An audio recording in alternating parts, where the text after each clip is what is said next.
Hi everyone, welcome back to school. I hope you had a great spring break and a happy Easter with your family. I'm coming to you from my living room today because I figured out how to record videos on my desktop computer, which actually gives me a little bit more space, a little bit of a bigger window, and I can show you things and not have it be cut off by the video, and I can see what I'm trying to show you. So I was pretty excited about that. But anyway, let's get started on the next lesson for our fiction writing unit. So when we left off before spring break, I had asked you to complete the character part of your story hand, the setting part where the story takes place, the problem, which is up here in the cloud, and then I asked you to come up with 3 things that happen in your story. Now, I also said you might have way more than 3 things happening in your story, and that is okay. But we want to make sure that we keep track of at least 3 events here on the story hand. Today we're going to focus on the solution to the story. The solution to the problem, sorry. So you might not actually be putting the solution on the next page that you are writing today, but it's good to have the solution to the problem in mind so that you kind of know where the story is going and how the story will end up. The solution is probably one of the last things that's going to happen in your story, because that's how stories work, right? We hear about the character, we hear about their normal life, we hear about their problem, then we hear about how they work to solve the problem or what things happen to them while they're trying to solve the problem. The solution needs to come at the end because if it became in the middle, what else would we have to tell, right? We wouldn't have any more events to tell, and if the problem is solved, then there's nothing else to write down in the book. So let's come up with a solution for the problem that you wrote up in that little cloud. Now, in my book, you might remember my book is Matilda Moo. She owns Moo Pizzeria. She has friends who love to come visit her, and they love to eat the pizza that she makes. There's Petey the pig. But one day, when Petey was there, he discovered something terrible. All the cheese and all the sauce and all the dough had been stolen. Oh no! Now this is my 4th page, which is the page you'll be working on today. Matilda said to Petey, "We have to get it back." Petey said to Matilda, "Do you have a bad feeling about this?" And then I've heard the problem, but I haven't told you the solution yet, because again, that wouldn't be very interesting if I just said the solution right away. Then we hear about Mortimer the bull, how he had stolen all this sauce and cheese and everything, and he was jealous of Matilda's success. He wanted to open his own pizzeria, but when he tried to make pizza, whoopsies, he's got some problems throwing the dough in the air.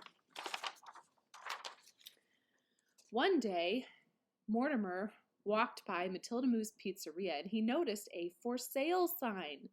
Mortimer instantly felt terrible.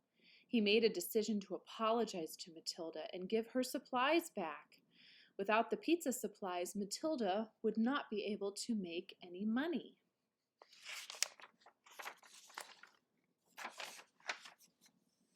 Next page. Let's see if we hear the solution to the problem right here. Mortimer went to Matilda's house. He brought a big ball of dough with him. He was very sad and very sorry. He knocked on the door, and when it opened, he saw Matilda and Petey inside crying. He announced, "I have a surprise for you." And then I have some writing on the back of the page. "I'm sorry, I was just jealous. I should not have stolen the pizza supplies. Will you forgive me?"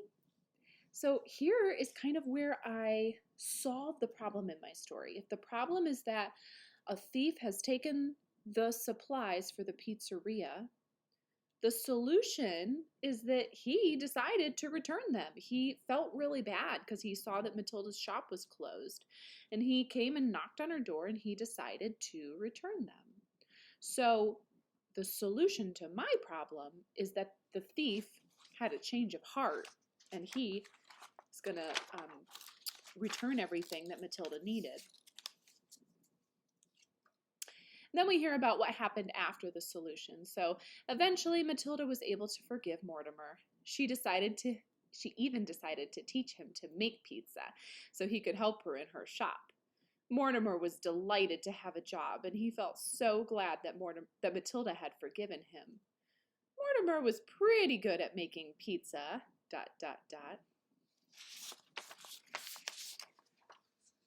most of the time.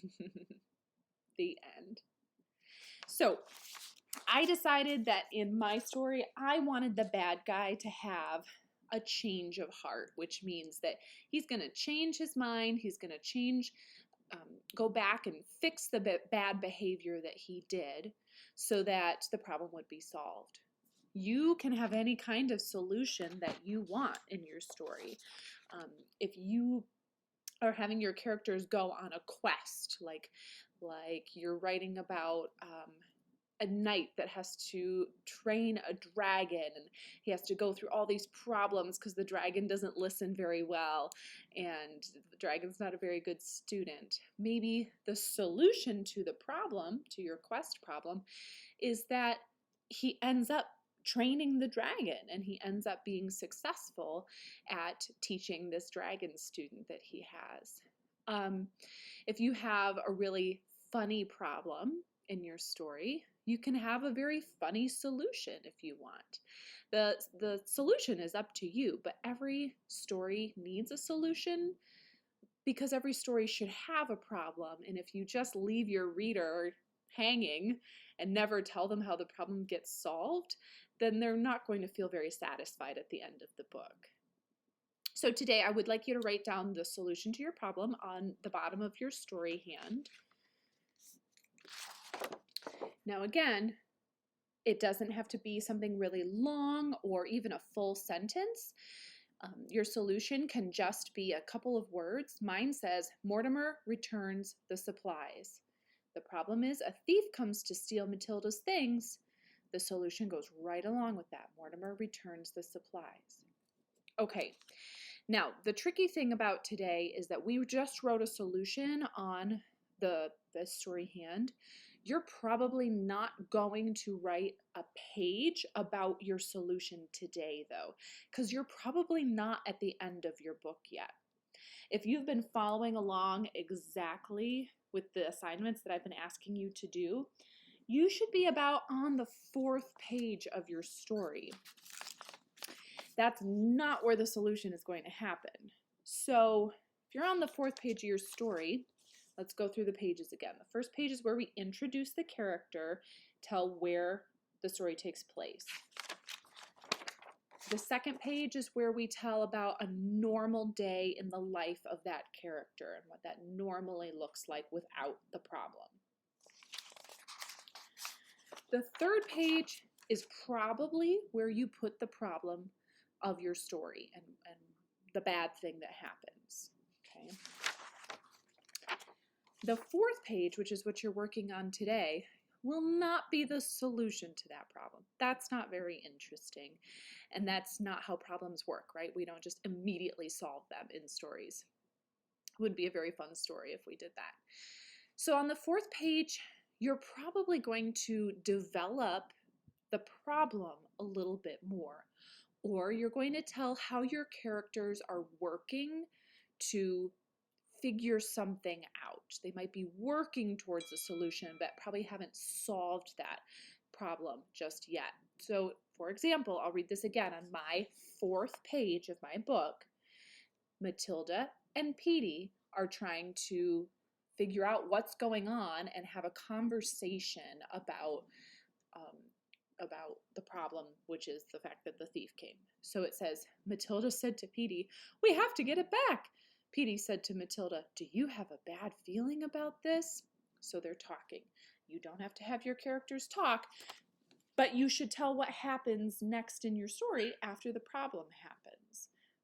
Please don't write the solution right away after your problem, though. Okay, if you don't have 4 pages done by the end of today, that is okay. But please make sure that you're working on either writing the sentences or drawing a very detailed picture. And please make sure you're spending some time reading what you have already written, because it's really important to know what you already have on those pages since we've taken a break from writing for a while. All right, I'll see you back here tomorrow, writers. Bye.